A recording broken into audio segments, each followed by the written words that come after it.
Hello, my lovelies. Apologies for my tardiness. I'm streaming through StreamYard and there's a little countdown timer, and I was just waiting for it to count down. And as it hit zero and said zero showtime, my webcam decided that it didn't want to do it anymore. So I hope it does know something that I don't, and I shouldn't be talking about this subject. So, what is our topic today? Our topic today is, what is the neuroscience of mindset?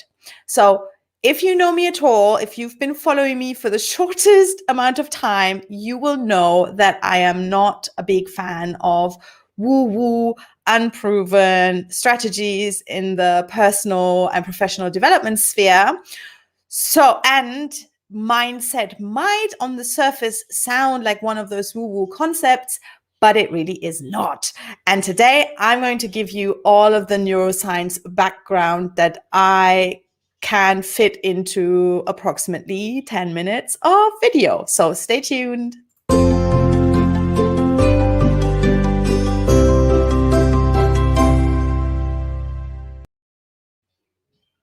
All right, welcome back.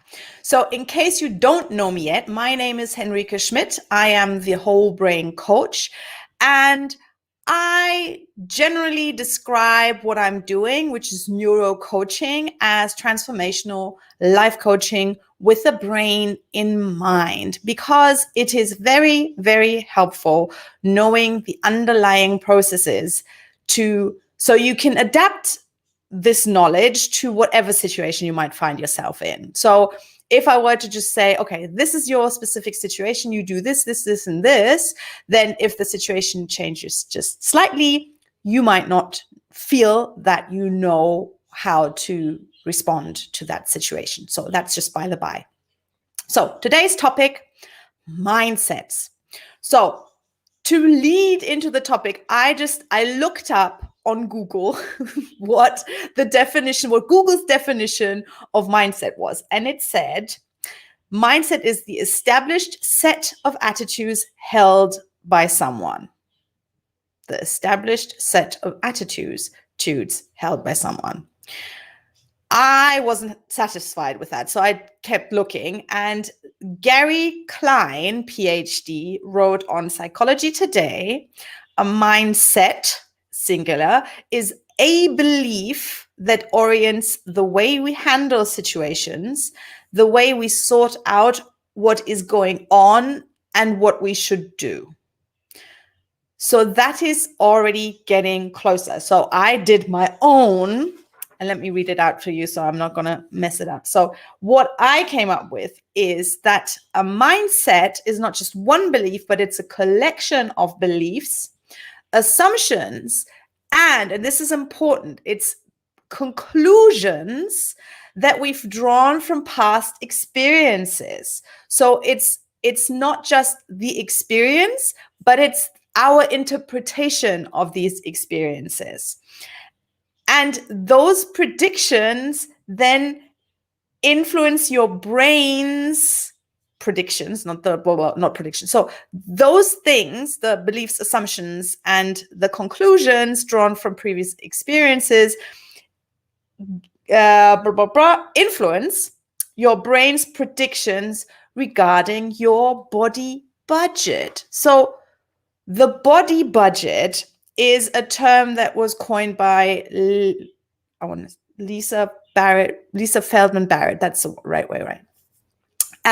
And it's basically, our brain's main function is to make sure that our body has sufficient energy supply ready for whatever threats might be coming our way, so it can keep us safe and well meaning ideally procreating. Yeah, so those two things: alive, breathing, well, procreating. Okay, so mindsets. So a mindset is a collection of beliefs, assumptions, and the conclusions we've drawn from our past experiences. And this is going to influence how our brain filters the sensory information you're getting right now so as to keep you alive, not happy, alive.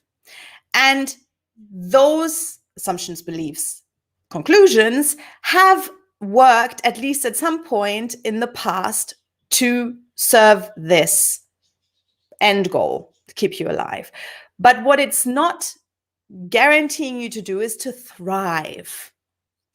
And your circumstances might have changed over time. So those beliefs you may have are actually keeping you stuck. So let me give you a couple of examples. So maybe you have a belief, you've learned something in the past that may be a statement like, work hard, you have to work hard to be successful.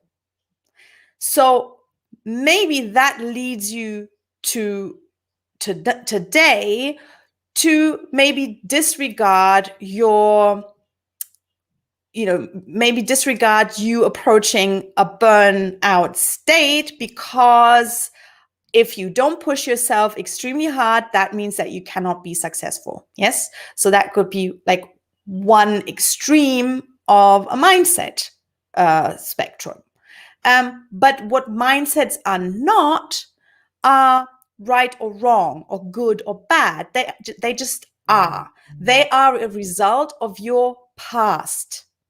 So the reason why I'm bringing this up is because it's been coming up a lot in conversations with clients lately. And the question is, well, I can see this, that the mindset may be limiting you or limiting the client, or, I have specific mindsets that surely are limiting my current potential, my current possibilities.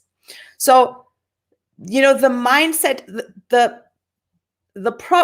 problem I have around the term mindset in social media is that I often see mindset shaming. That, somebody may talk about a problem or ask for advice, and people will go, oh, that's a mindset problem. You just have to change your money mindset around it, and then, you'll be a millionaire. I did it, and I'm a millionaire, So this is not how it works. You don't wave a magic wand and poof, you're a millionaire. That's not how mindsets work. But what it does do is, if I go back to the example of the work hard to be successful, if you stay curious about this belief that you have and ask yourself, is that really categorically true, or is there another way of looking at it? Like, could I rephrase this and still have it feel truthful? And then use that one. Use the more empowering version. Yeah. So maybe, I can work smart and be successful. Oh, hold on, excuse me. My phone is buzzing somewhere. If I only knew where. 1 second.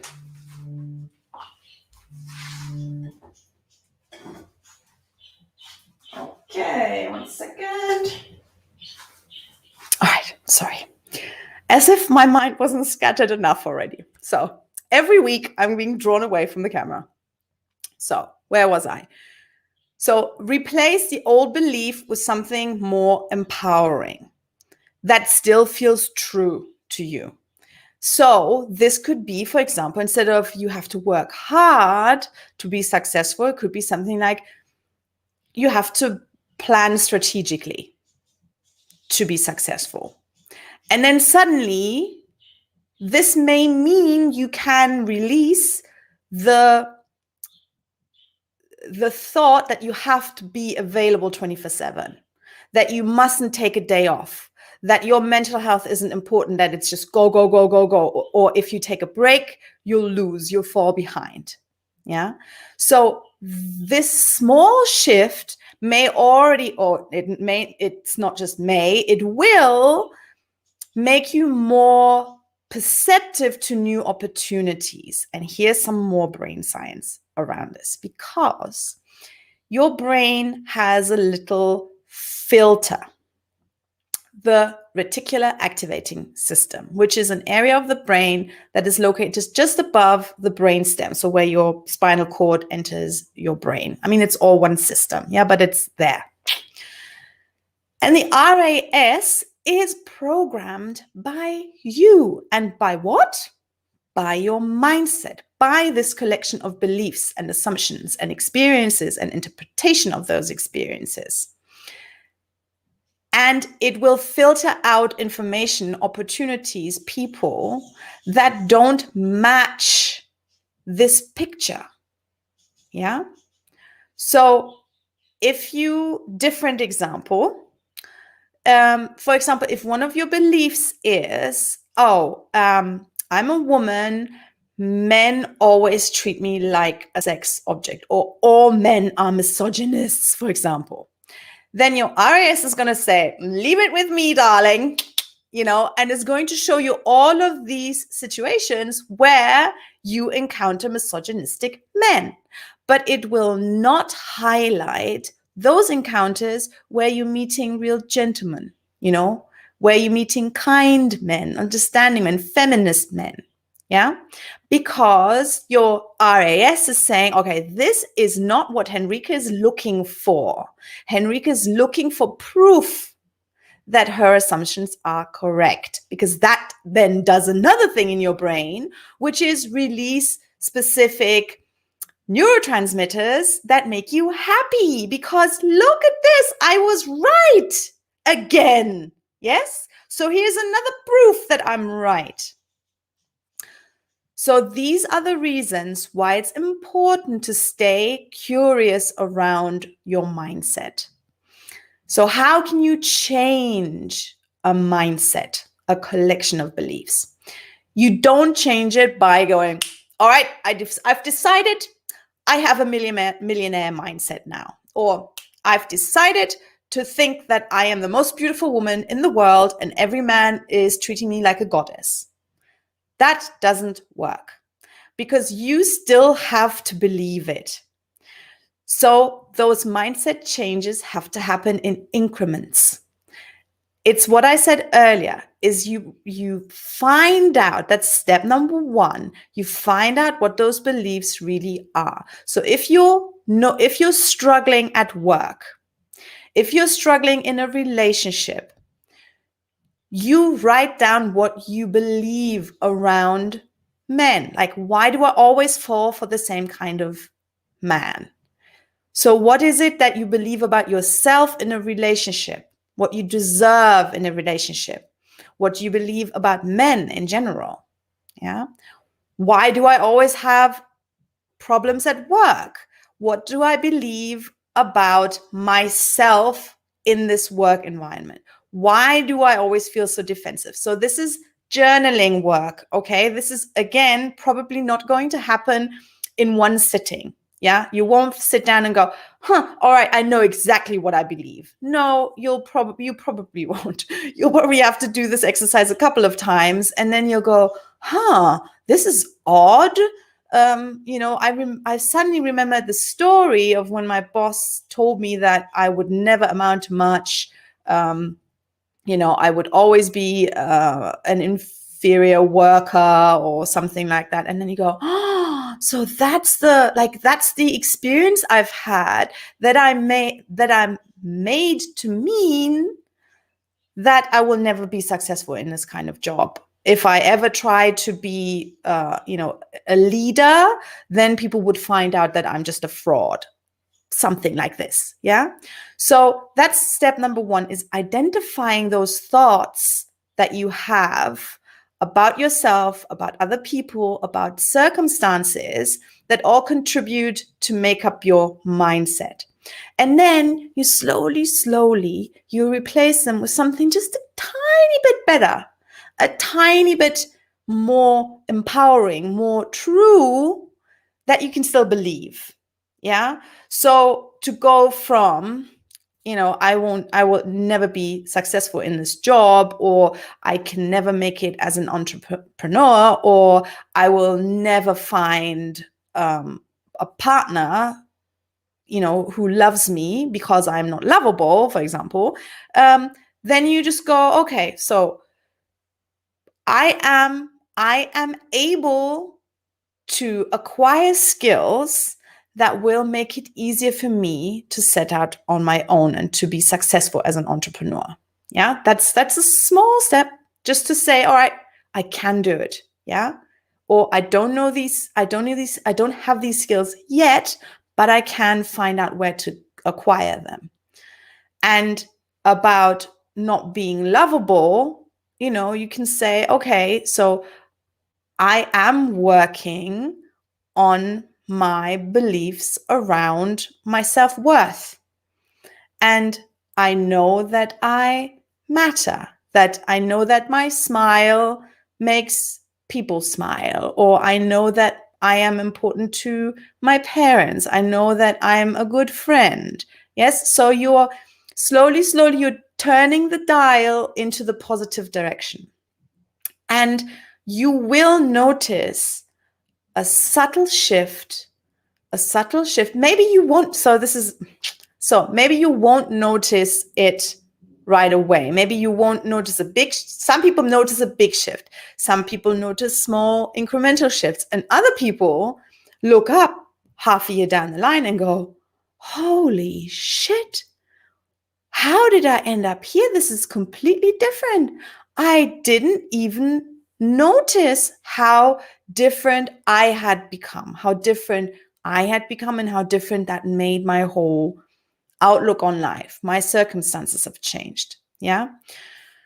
So I hope some of this made sense. Hold on, let me see. I have 2 comments.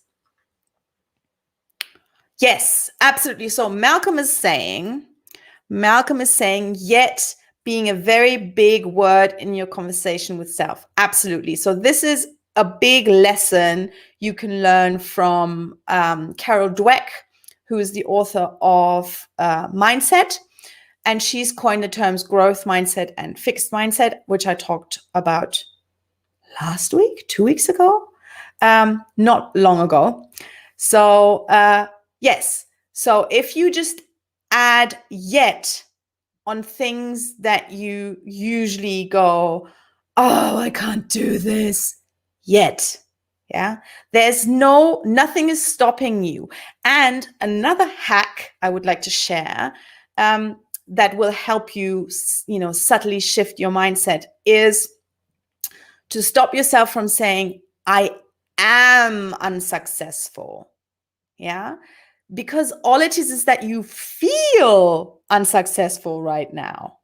So you can actually, just by saying, okay, I feel this, I feel that, you will get the power back. You will take the power back and you will say, okay, if it's only a feeling, I can change that. Yes, we've talked about this at length at different times. You can change the way you feel by changing the way you think about something, because nothing in this world is inherently good or bad. It's always your interpretation of the thing that makes it one or the other.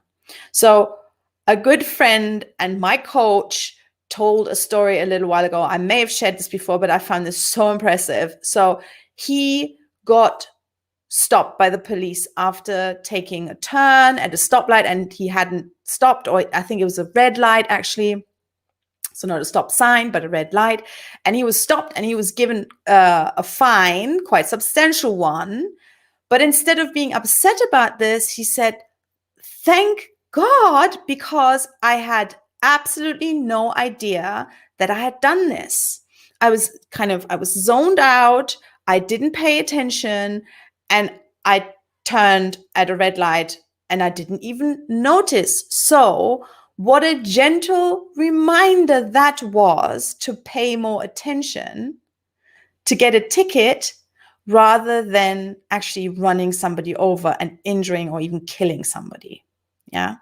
So look at this. Getting a ticket for, I think it was several $100s didn't make him go, oh, this is unfair. This has ruined my day. No, in fact, he just went, thank you for the gentle reminder.